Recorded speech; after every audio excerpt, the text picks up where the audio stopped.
नमस्ते भैया बहनों। आज हम कक्षा 10 का अध्याय 9 भारतीय कृषि के बारे में अध्ययन करेंगे। परिचय। भारत कृषि प्रधान देश है। हमारा जो भारत है वो कृषि प्रधान देश है।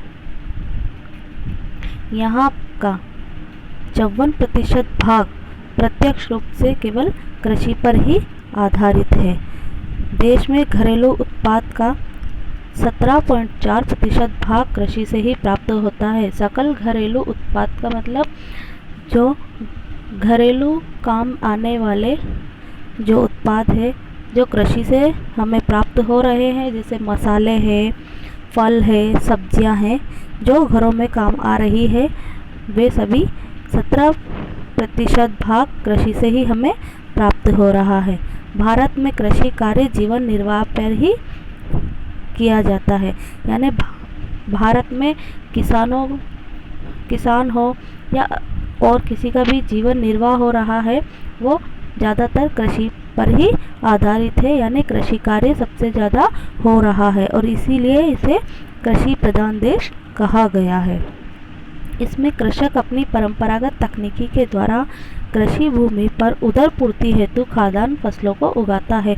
जो किसान है वो अपनी नई नई तकनीकें लगाकर अपनी जो भूमि है, कृषि भूमि, उस पर अपना पेट पालने के लिए, अपने उदर की पूर्ति के लिए फसलें उगाता है, खाद्यान्न उगा रहा है। इसमें अतिरिक्त भाग को बेचकर, यानी कुछ भाग वह रखता है, बाकी भाग को वह बेच देता है। बेचकर उनसे जो पैसा प्राप्त होता है उसी से वह अपने घर का पेट पालता है, अपने उपयोग की वस्तुएं प्राप्त करता है। भारत में कृषि कार्य लगातार 7,000 वर्षों से पूर्व हो रहा है। इसमें आपको दिया गया है भारत में कृषि कार्य लगभग 7,000 वर्ष पूर्व, यानी मोहनजोदड़ो, सरस्वती, सिंधु सभ्यता के समय से बताया गया है। लेकिन जब भारत प्रारंभ हुआ था, भारत के प्रारंभ से भी जब आदिकाल था, मध्यकाल था, उस समय भी कृषि प्रधान देश हमारा रहा है।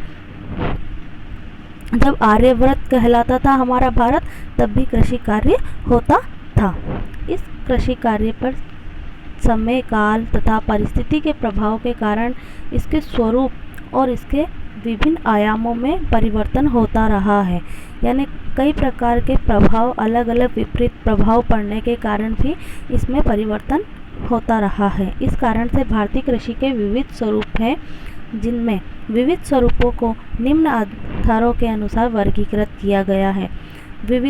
भारतीय कृषि के विविध रूप। अब विविध रूप जो है, इसको 2 भागों में इन्होंने बांटा है। पहला भाग जो है वो है भारतीय कृषि के ऋतुओं के आधार पर। तो ऋतुओं के आधार पर अगर हम बांटते हैं तो इसको 3 भागों में हमने बांटा है।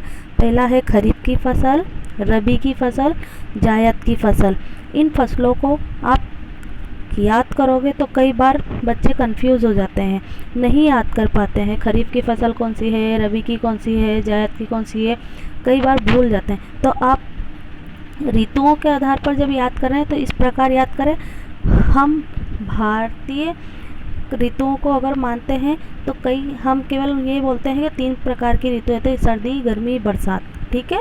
और इन सर्दी, गर्मी, बरसात में जो फसलें आ रही है वो कब बोई जा रही है और कब हमें प्राप्त हो रही है, इस आधार पर भी अगर आप इन्हें याद करेंगे तो आपको अच्छे से याद हो जाएगा। सबसे पहले हम देखते हैं खरीफ की फसल। खरीफ की फसल जो जून जुलाई में बोई जाती है और अक्टूबर नवंबर में काटी जाती है। जून जुलाई में बोई जा रही है, यानी जून जुलाई वर्षा का काल रहता है। किसका काल रहता है? वर्षा का काल। यानी ये फसलें मानसून से होने वाली वर्षा पर ही निर्भर होती है। इसमें कौन कौन सी फसलें आएगी? चावल, मक्का, मूंगफली, बाजरा, उड़द, गन्ना, जिनको वर्षा की ज़्यादा आवश्यकता होगी, बारिश की ज़्यादा आवश्यकता होगी। कुछ भागों में यह सिंचाई के द्वारा भी बोई जाती है। सिंचाई के द्वारा बोई जा रही है, लेकिन अगर आप इनको जून जुलाई में बोएंगे तो फसल का उत्पादन जो होता है वो ज़्यादा अच्छा उत्पादन हो पाएगा। फिर आता है रबी की फसल। ये अक्टूबर नवंबर में बोई जाती है। मीन्स हल्की सी ठंड होनी चाहिए। हल्की सी ठंड होने लग जाती है अक्टूबर नवंबर के महीने में, तो अक्टूबर नवंबर में यह बोई जाती है। मार्च अप्रैल में इसको काट लिया जाता है। इन फसलों में गेहूँ, चना, जो यानी तिलहन वाली फसलें, जीरा, धनिया, अफीम आदि प्रमुख है। ये भी सिंचाई के विविध स्रोतों से प्राप्त की जा रही है या की जाती है। फिर आता है जायद की फसल। इसमें जायद की फसल यानी हम जो गर्मी में जो प्राप्त होने वाली फसलें हैं वे, ठीक है, तो इसे फरवरी और अप्रैल में बोई जाती है। ये हमें कब मिल रही है? जून जुलाई में इसको काट रहे हैं। जैसे तरबूज है, लौकी है, ककड़ी है, हरी सब्जियां हैं, चारे हैं, ये सारी जायद की फसलों में आती है। इस प्रकार अगर हम देखते हैं तो ऋतुओं के आधार पर 3 प्रकार की फसलें हैं। खरीफ की फसल, रबी की फसल और जायद की फसल। और इन्हें आप ऋतुओं के आधार पर याद करें तो तीनों ऋतु, सर्दी, गर्मी, बरसात, तीनों ऋतुओं के आधार पर आप इनको अच्छे से याद कर पाएंगे। इसके बाद आता है भारत में कृषि विविध के उपयोग के आधार पर, यानी उपयोग कहाँ कहाँ हो रहा है, कैसे हो रहा है, उसके आधार पर भी भारत में कृषि की विधियाँ। तो सबसे पहला आता है खाद्यान्न फसलें। खाद्यान्न फसलें यानी खाने के योग्य फसलें, खाने वाली फसलें। अब इसमें खाने वाली फसलें में कौन कौन सी? चावल, गेहूँ, मक्का, ज्वार, बाजरा, दालें आदि। तो ये होगी हमारी खाद्यान्न फसलें, जिनका उपयोग हम काय में कर रहे हैं? भोजन के रूप में या खाने के रूप में। दूसरा आता है व्यापारिक या व्यावसायिक फसलें। व्यावसायिक नाम से ही पता चल रहा है, यानी व्यवसाय के कार्यों में लगी हुई फसलें, यानी जिनका उपयोग व्यावसायिक कार्यों के लिए या उद्योगों में कच्चे माल के लिए किया जाता है, जिनसे हमें पैसा भी प्राप्त हो रहा है, मुद्रा दायनी यानी पैसा भी हमें इनसे प्राप्त हो रहा है। ठीक है, इसमें गन्ना है, गन्ना आप जूस भी प्राप्त कर रहे हो, गन्ने से आप गुड़ भी बना रहे हो। कपास है, कपास से आपकी खली भी बन रही है, कपास से आपकी रुई भी प्राप्त हो रही है।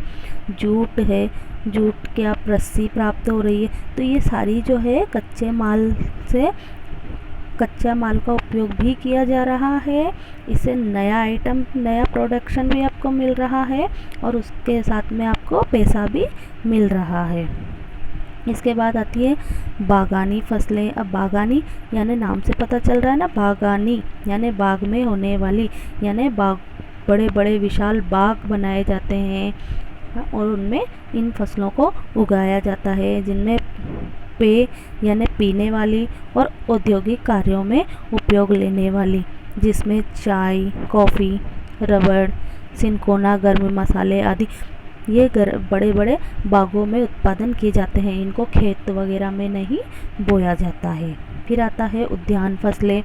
उद्यान यानी वही बाग बगीचे, तो फल और सब्जियां आपको बागों से प्राप्त होती है। यहाँ हमारा ये वाला टॉपिक पूरा हुआ, भारतीय कृषि ऋतुओं के आधार पर और भारतीय विधियाँ या उपयोग के आधार पर, यानी भारतीय कृषि के विविध रूप 2 प्रकार बताए गए थे। पहला था ऋतुओं के आधार पर, दूसरा उपयोग के आधार पर।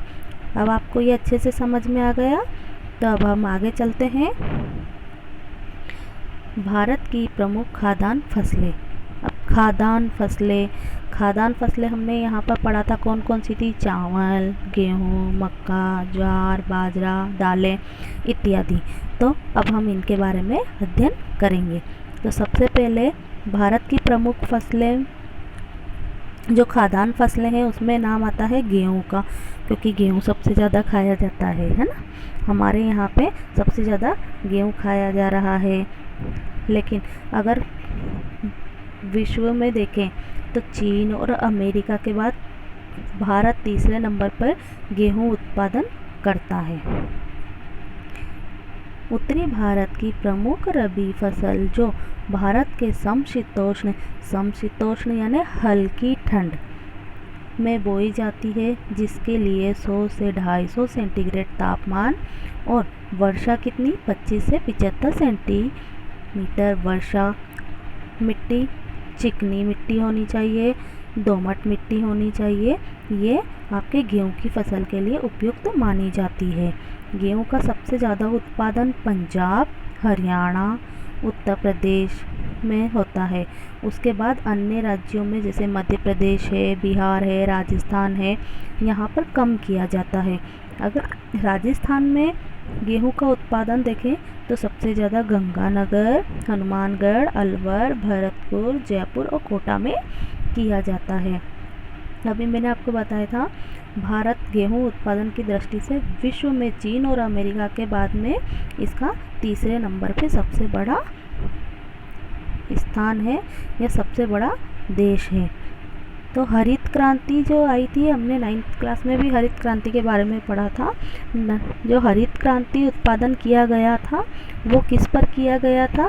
गेहूं उत्पादन के ऊपर ही किया गया था, ताकि गेहूं का उत्पादन अधिक से अधिक हो सके। फिर हमारी दूसरी फसल आती है चावल। अब चावल भी भारत में सबसे ज़्यादा खाया जाता है और सबसे ज़्यादा मध्य प्रदेश, उत्तर प्रदेश और पंजाब, हरियाणा वाले क्षेत्रों में सबसे ज़्यादा चावल खाया जाता है। चावल भारत की प्रमुख खाद्यान्न फसलों में से एक है। यह फसल वर्षा ऋतु में देश के अधिकांश भागों में बोई जाती है।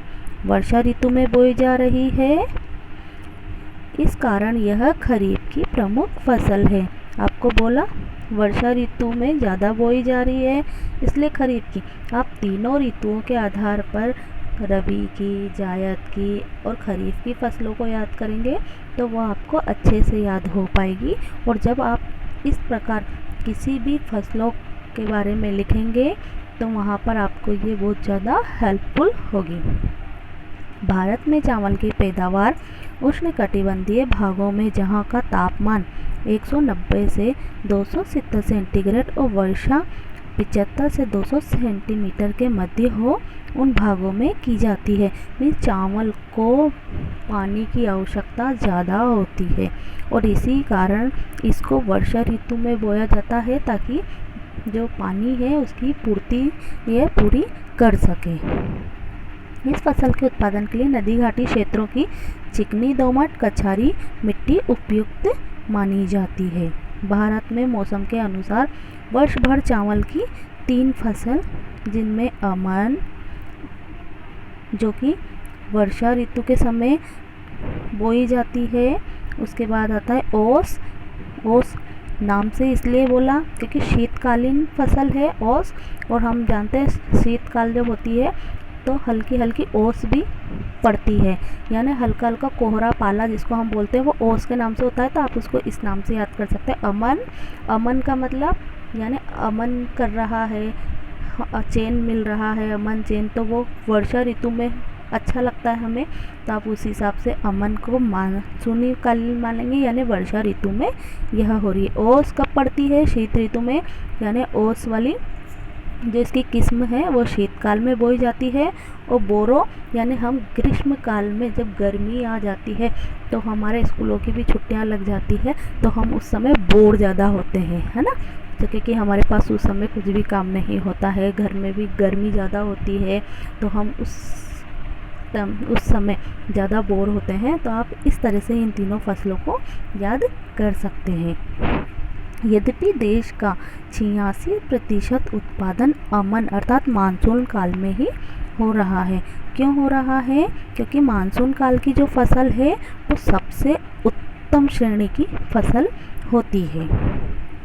देश में चावल का उत्पादन 90% भाग पंजाब, पश्चिम बंगाल, आंध्र प्रदेश, उत्तर प्रदेश, उड़ीसा, बिहार, तमिलनाडु तथा मध्य प्रदेश, आसाम, छत्तीसगढ़, झारखंड, पंजाब आदि राज्यों में किया जाता है। राजस्थान में अगर हम देखते हैं तो चावल का सबसे ज़्यादा उत्पादन गंगानगर, हनुमानगढ़, कोटा, बूंदी में होता है, लेकिन वो भी कैसे, केवल सिंचाई के आधार पर। भारत चावल के उत्पादन की दृष्टि से चीन के बाद दूसरा सबसे बड़ा देश है। गेहूं उत्पादन में अगर हम देखते हैं तो भारत का स्थान तीसरा है, और अगर चावल उत्पादन के बारे में हम देखते हैं तो भारत जो है वो दूसरे नंबर पर है।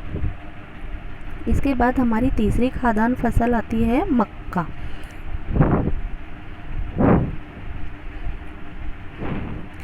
यह खाद्यान्न फसल के साथ औद्योगिक फसल भी है।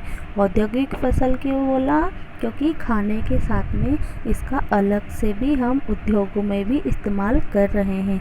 किन चीज़ों में, स्टार्च बनाने में, स्टार्च यानी मांड बनाने में, ग्लूकोज बनाने में, है ना, कच्चा माल बनाने आदि प्रदान करती है। यह चारे के रूप में और खाने के रूप में दोनों में ही काम ली जाती है। भारत में उत्पादन की जाने वाली चावल के बाद यह दूसरी प्रमुख खरीफ की फसल है। इसको भी पानी की जो मात्रा है वो ज़्यादा चाहती है, यानी पानी अगर इसको अच्छा मिलता है, ज़्यादा पानी मिलेगा तो ये फसल भी अच्छी उत्पादन हो सकती है। मक्का की फसल के लिए 120 से 350 सेंटीग्रेड तापमान यानी ज़्यादा तापमान की आवश्यकता हो रही है। वर्षा 50 से 100 सेंटीमीटर वर्षा जो है कम मात्रा में, मतलब पानी जो है वो कम मात्रा में लेगी, और इसका जो तापमान है वो ज़्यादा इसको चाहिए। मक्का की फसल के लिए 120 से 300 से 350 सेंटीग्रेड तापमान और वर्षा 50 से 100 सेंटीमीटर होनी चाहिए। नाइट्रोजन युक्त गहरी मिट्टी जिसमें जल निकासी पर्याप्त मात्रा में हो, इसकी दशा के लिए अच्छी मानी जाती है। मीन्स पानी की मात्रा कम होनी चाहिए, अगर ज़्यादा पानी है तो उसकी निकासी के लिए भी पर्याप्त स्थान होना चाहिए। देश में मक्का के कुल उत्पादन का 60% भाग आंध्र प्रदेश, कर्नाटक, राजस्थान, उत्तर प्रदेश, गुजरात, मध्य प्रदेश, पंजाब आदि में होता है। यानी इसका जो उत्पादन है वो आंध्र प्रदेश में, कर्नाटक में, राजस्थान में, उत्तर प्रदेश में, गुजरात में होता है। उसके बाद मध्य प्रदेश, पंजाब में भी होता है। शेष उत्पादन देश के अन्य राज्यों में किया जाता है। अगर राजस्थान में मक्का की बात करें तो सबसे ज़्यादा कोटा, बूंदी, बारां, झालावाड़, उदयपुर, डूंगरपुर, बांसवाड़ा, चित्तौड़, अजमेर, गंगानगर, हनुमानगढ़ में किया जाता है। अब अभी तक हमने बात करी थी चावल की और गेहूं की। अब अगर हम भारत में मक्का उत्पादन की बात करते हैं तो विश्व में इसका स्थान 10वें नंबर पर है। गेहूं का उत्पादन तीसरे नंबर पे, चावल का उत्पादन दूसरे नंबर पे और मक्का का उत्पादन 10वें नंबर पर है। परंतु इस फसल का उत्पादन कम होने के कारण इसको निर्यात नहीं किया जाता। हमारे यहाँ पर इसका उत्पादन कम होने के कारण हम इसको ज़्यादा सेल नहीं कर सकते, ज़्यादा निर्यात नहीं करते हैं। ज़्यादा निर्यात किस चीज़ का हो रहा है? गेहूं का भी हो रहा है और चावल का भी हो रहा है। फिर आता है हमारी खाद्यान्न फसल में बाजरा। बाजरा सर्दी में ज़्यादा खाया जाता है ताकि शरीर को गर्मी प्राप्त हो। इस फसल को चारा और खाद्यान्न दोनों में ही प्राप्त किया जा सकता है, चारे के रूप में भी और खाद्यान्न के रूप में भी। बाजरे की खेती गर्म तथा शुष्क जलवायु में, गर्म और शुष्क जलवायु में जैसे जून से अक्टूबर के मध्य की जाती है। यह खरीफ की फसल है जिसका तापमान 250 से 350 सेंटीग्रेड रहना चाहिए। इसमें भी पानी की जो आवश्यकता है वो कम ही होती है, जो 40 से 60 सेंटीमीटर ही हो पाती है। जल की निकासी भी इसमें उपयुक्त होनी चाहिए, किसकी तरह? मक्का की तरह। साथ ही यह सभी प्रकार की मिट्टी में बोई जा सकती है। ज़रूरी नहीं चिकनी मिट्टी हो, दोमट मिट्टी हो, काली मिट्टी हो, इसके लिए सभी प्रकार की मिट्टी उपयोगी है। देश में कुल बाजरा का उत्पादन का राजस्थान, महाराष्ट्र, गुजरात, उत्तर प्रदेश व शेष अन्य राज्यों में जैसे आंध्र प्रदेश, मध्य प्रदेश, कर्नाटक, पंजाब में इसका उत्पादन किया जाता है। राजस्थान की अगर बात करें तो राजस्थान में बाजरे का उत्पादन जोधपुर, बाड़मेर, जैसलमेर, बीकानेर, सीकर, गंगानगर, सीकर, झुंझुनू, अलवर, जालौर, ये सारे वे राज्य हैं या ये जो स्थान बताए गए हैं, ये सारे राज्य वो है जो ये सारे ज़िले वे हैं जिनमें गर्मी ज़्यादा पड़ती है ना। गर्मी भी ज़्यादा हो रही है, वहाँ पे मरुभूमि जिसको हम बोल सकते हैं, मरुस्थलीय भूमि, वो भी इसमें आ रही है। यानी वहाँ पर गर्मी अधिक होती है और वर्षा जो होती है कम होती है। इस कारण ये फसलें वहाँ पर ज़्यादा उत्पादित हो रही है या इनका ज़्यादा उत्पादन वहाँ पर हो रहा है। अगर भारत में उत्पादन देखें तो सबसे ज़्यादा उत्पादन भारत में बाजरे का ही होता है। तो भारत का उत्पादन की दृष्टि से अगर बाजरे में देखें तो पूरे विश्व में प्रथम स्थान है। अब हमने 4 फसलें देखी है। सबसे पहली फसल थी गेहूं की फसल, फिर थी चावल की फसल, फिर थी मक्का की फसल और बाजरे की फसल। पहले नंबर पे जो सबसे ज़्यादा उत्पादन हो रहा है भारत में वो है बाजरे की फसल का। फिर दूसरे नंबर पे हो रहा है गेहूं की फसल का। दूसरे नंबर पे हो रहा है चावल की फसल का। तीसरे नंबर पे हो रहा है गेहूं की फसल का।